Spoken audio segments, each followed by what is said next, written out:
Look at the crowd here. It's great to be back, and especially honoring some truly outstanding people. I'd like to begin by congratulating Simi Alvarado for receiving the Community Spirit Award. Your public art is truly highlighting and strengthening our corporate culture. And I'm proud to be here with so many people that are making a difference in our community. Thank you for all you do. Today is a special day that our community recognizes and celebrates those who make a difference. And today is my distinct honor in recognizing and celebrating Dr. Richard Lange, founding president of the Texas Tech University Health Science Center, El Paso, and dean of the Paul L. Foster School of Medicine. Today we celebrate an individual who just 8 short years ago accepted the challenge to move into El Paso and create an entire university, to lead an effort, a dream, an aspiration that our community can work tirelessly towards, an aspiration to change the healthcare paradigm in our community, to increase the number of healthcare professionals in our region, and to increase access to world-class healthcare for our citizens.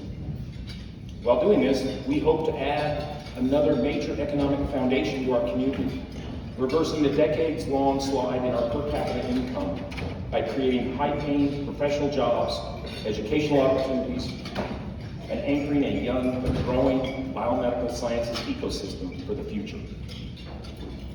With Rick Lange's leadership, we have succeeded beyond our wildest expectations, and he's not finished. I can remember first interviewing Rick for the position in my role as chairman of the Presidential Search Committee for the Texas Tech University Board of Regents. Although we had many qualified candidates, his background, achievements, and leadership skills made him a very strong candidate. But it was really only after I met his wife, Babette, that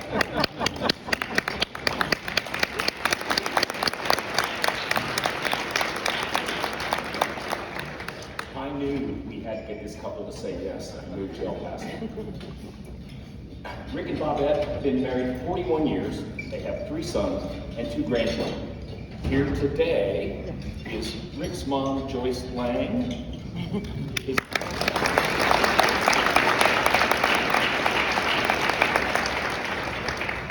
his sister Barbie Holt and her husband Craig,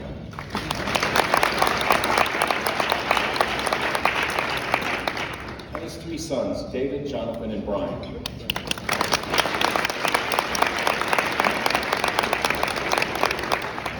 Rick and Babette met at North Texas State University in Denton, where Rick, who at the time was the president of the Baptist Student Union, was teaching Bible study at Babette's sorority house.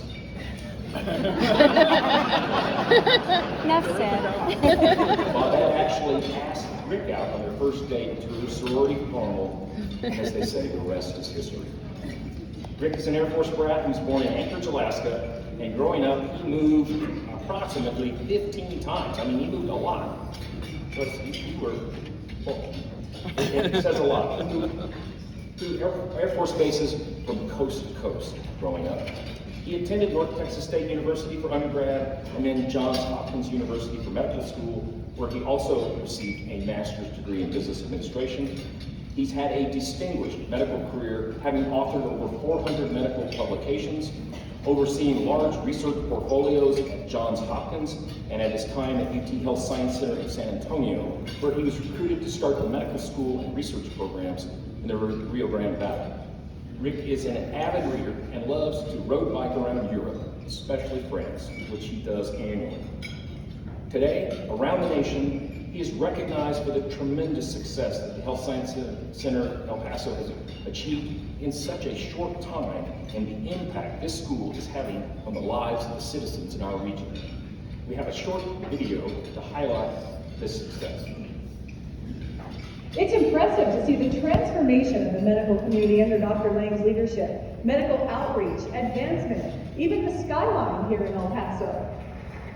When Dr. Richard Lange became founding president and dean of the Texas Tech University Health Sciences Center's new El Paso campus in 2014, there was excitement in the air. Step by step, building by building, in less than a decade, El Paso was transformed under his watch. What started as rotation for third and fourth year medical students out of Lubbock is now an autonomous health science center with a medical school, a nursing school, a graduate school, and soon to be a dental school. 3, 2, 1, cut that ribbon!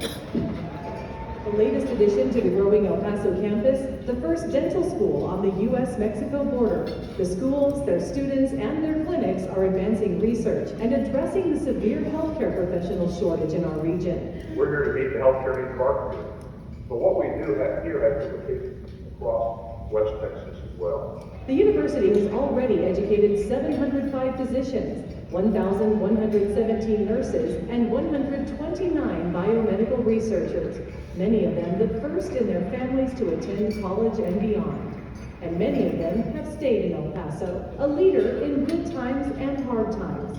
Lange played a critical role in the community and the lives of students as they navigated abrupt changes in their education during the pandemic, all while maintaining an unwavering commitment to quality.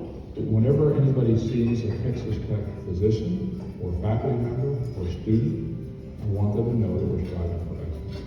Excellence, vision, passion. That's why we celebrate Dr. Richard Lange's leadership and recognize him as the El Paso Eats 2021 El Pasoan of the Year.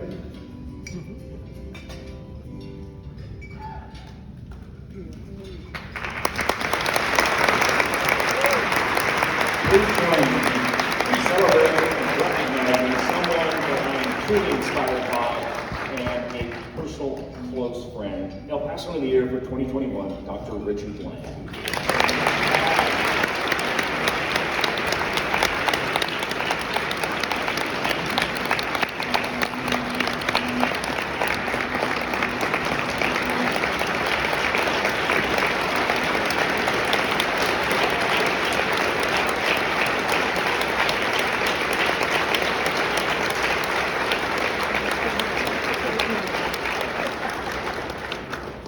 It's so nice to be with you.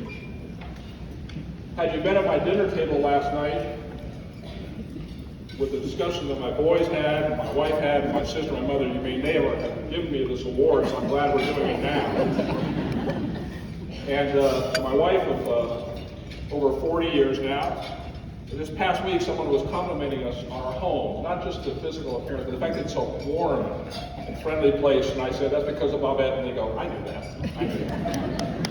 So everything I described, what's happened, you should know that Bobette has been not just an integral part of it, but I describe her as my better three-fourths. Now, one of the things about having family is they provide advice to you about what you should say. Yes. My boys said, don't try to be witty or charming or intellectual, just be yourself. That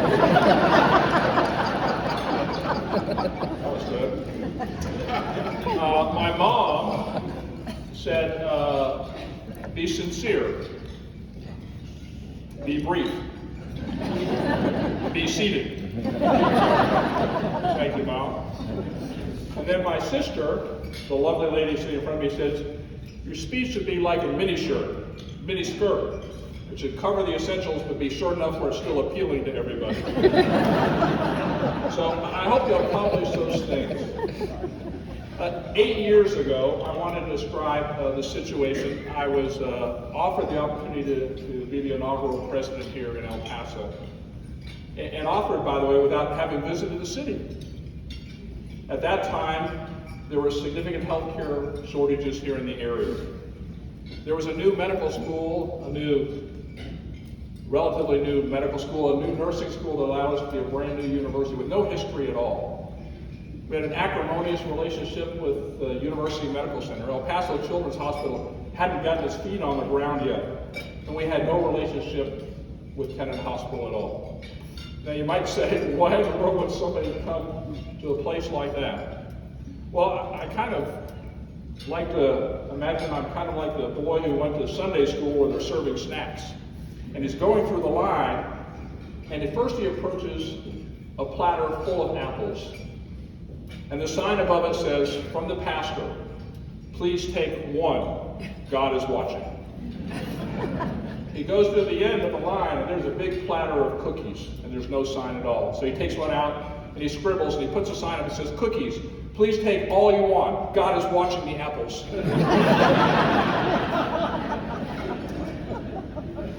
Is when I investigated what El Paso and the history of the medical center, what I was confronted with is a very different story than what should appear to be on the surface. For over 2 decades, as Rick Francis mentioned, the city leaders here had tirelessly worked to put a medical center here, a nursing school, and an independent health science center, realizing it would meet the healthcare shortage needs here. It would provide educational opportunities that El Pasoans didn't have. It provided an economic input, and it allowed us to do research on topics that were important to us as a community. And they worked tirelessly for that. And as I'm surveying the landscape, I didn't see what I had mentioned, but what I saw was Woody Hunt leading the future of higher education, not just here in El Paso, but all across the state of Texas.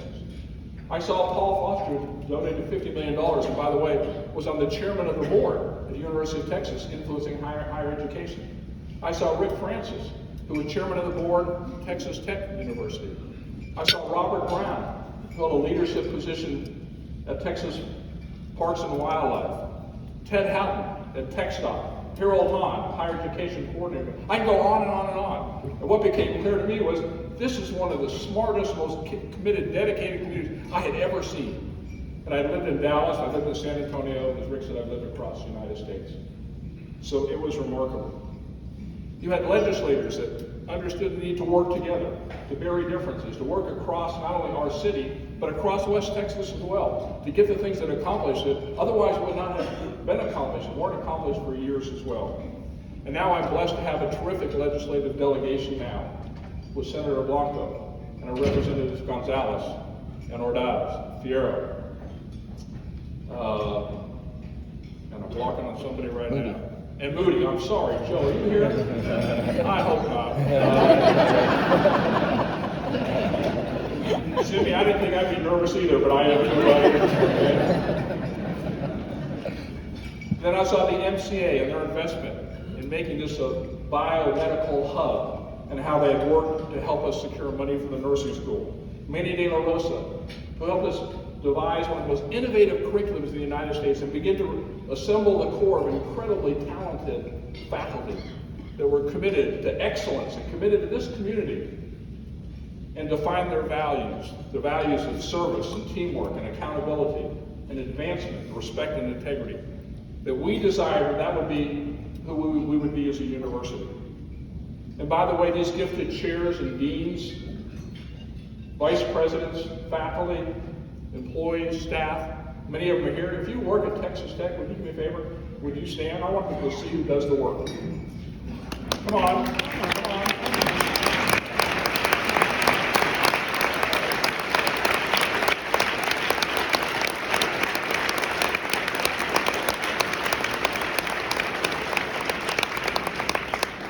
I could not be more proud of them. And then, you blessed me with terrific hospital leadership. Jacob Centrone at University Medical Center. Jacob, where are you? I saw you here. Jacob, over here.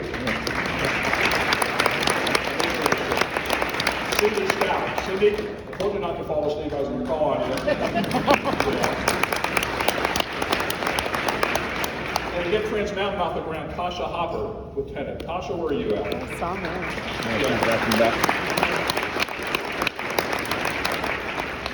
Their teams working with us has forged relationships and outcomes that you just couldn't possibly imagine. We had tremendous help from the Texas Tech system. I know early on there was some wrestling about, do we want to have a center, do we not? Think of Lubbock Center in Lubbock. I can tell you now I'm getting calls from all over the state about what's happening here in El Paso and what's different that they can transport to Amarillo and Odessa and Midland and Wichita Falls, Abilene, and to Lubbock as well. And then, to top it all off, the local philanthropy to support our students here is amazing. Do you realize that in this room, individuals, companies, organizations have committed over $2 million in the last year to fund research, scholarships for students to study here in El Paso. That is absolutely amazing. So, what do you have? You have all this talent, and then one guy that wants all the cookies.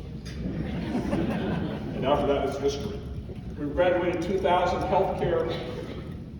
over 2,000 healthcare providers. We currently employ over 2,000 individuals, have 1,000 learners, annual income of $332 million. The economic impact of this region is $634 million.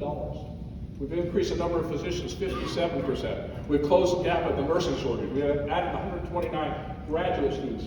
And by the way, it's only 8 years, we haven't even started yet.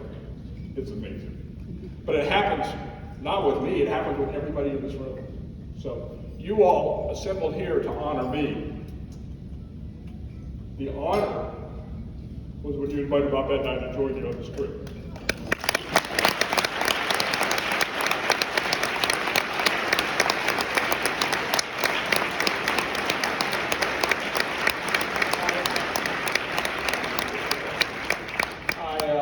I said it before, and I say it, and I mean it in true sincerity. I found the right coattails to hang on, and I clung and held on for life. It has been an amazing journey. We're not done yet. And the last thing I want to thank is, I want to thank Tom and Ellie. I want to thank Secret, Robbie Gray. Can you imagine? This doesn't happen very many places where, again, they honor us. They bring us together as a community. Sunday morning, probably the first, I don't want to say it's the first fight we have, but the first arm wrestling we have is when the paper comes in. We come in Sunday morning before we go to church and decide who's going to get what section first. So Tom, Ellie, Secret, Robbie, I want to thank you for what you do for our community. Thank you very much. It's an honor to be working with you.